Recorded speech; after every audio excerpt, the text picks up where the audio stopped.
Assalaamu calaykum waraxmatullaahi wabarakaatu. Waqtiga ugu macaan ee nolosha waa dhalinyaronimada inta u dhaxaysa 15 ilaa 40. Hadduu xanuun kugu dhaco, caafimaadku wuu iman. Sidoo kale shaqo la'aan hadday kugu dhacdo, shaqo waad heli. Laakiin waqtigaas hadduu ku dhaafo, lama soo celin karo. Qof walba oo waayeel ah oo dhaahda ugu badan ee afkiisa ka soo baxaysa waa waagaan dhalinyarta ahaa. Haddaba, su-aashu waxay tahay sideen uga faa'iidaystaa dhalinyaronnimadayda? Muuqaalkan waxaan ugu talagalay dhalinta ku xiran channelka oo badankoodu ay da'doodu u dhaxayso 15 ilaa 30. Fadlan haddaan weli ka mid noqon bahweynta ku xiran channelkan, subscribe saar. Sidoo kale muuqaaladan oo kale haddaad ka heshid, like saar. Mahadsanid. Qofka marka uu dhalinyarta yahay, waxaa jira 3 shay oo muhiim ah in uu yeesho. Haddii aadan 3daas shay lahayn, waxaad soo baraarugi doontaa xooggii oo kaa tegay, waqtigii oo kaa tegay. Waxa kaliya ayna kaa teganin ee mar kasta kula joogayana waa qoomamayn. Alla waagi maxaa sida u samayn waaye ayaad dhihi doontaa. Okay, 3daas maxay kala yihiin?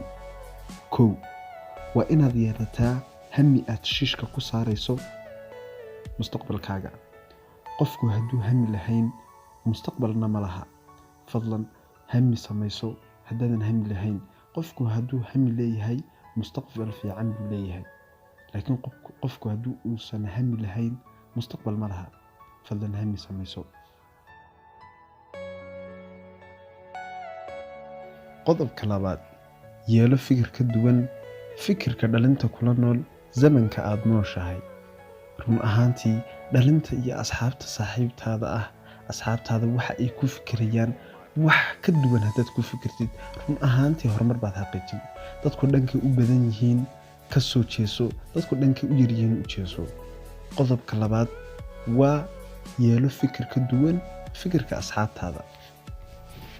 Qodobka 3. samayso xirfad aad wax ku qabsan kartid berri. Xirfad aad ku badbaadid berri.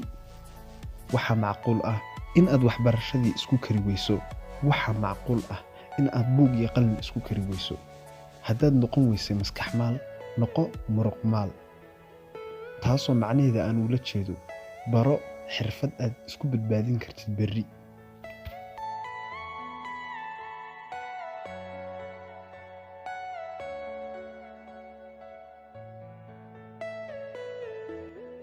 Saddexdaas qodob marka aan ka soo gudubno, waxaa jira qodob kale oo dhalintan zamanka nool dhulka aad ula galaa, wayna ku sii farabadanayaan aad iyo aad.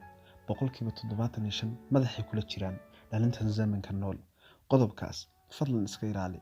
Haddaba qodobkaas muxuu yahay? Qodobkaasi waa guurka degdega ah. Fadlan adigoona waxaynin guurka degdega iska daa.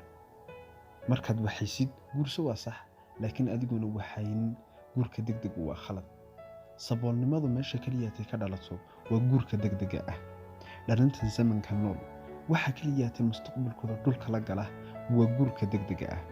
Adigu haddaa sabool tahay, saboolnimada waxa kugu wacan waa aabaha oo khalad sameeyay ama awowga oo khalad sameeyay. Adigay saameyn kugu yeelan, ilmaha adigu sii dhali doontid bay saameyn ku yeelan. Fadlan waxaan kaaga tegayaa guurka degdega iska ilaali. haddaad gabar tahay iyo haddaad wiil tahay. Assalaamu calaykum. muuqaalkan maanta intaas ku yahay.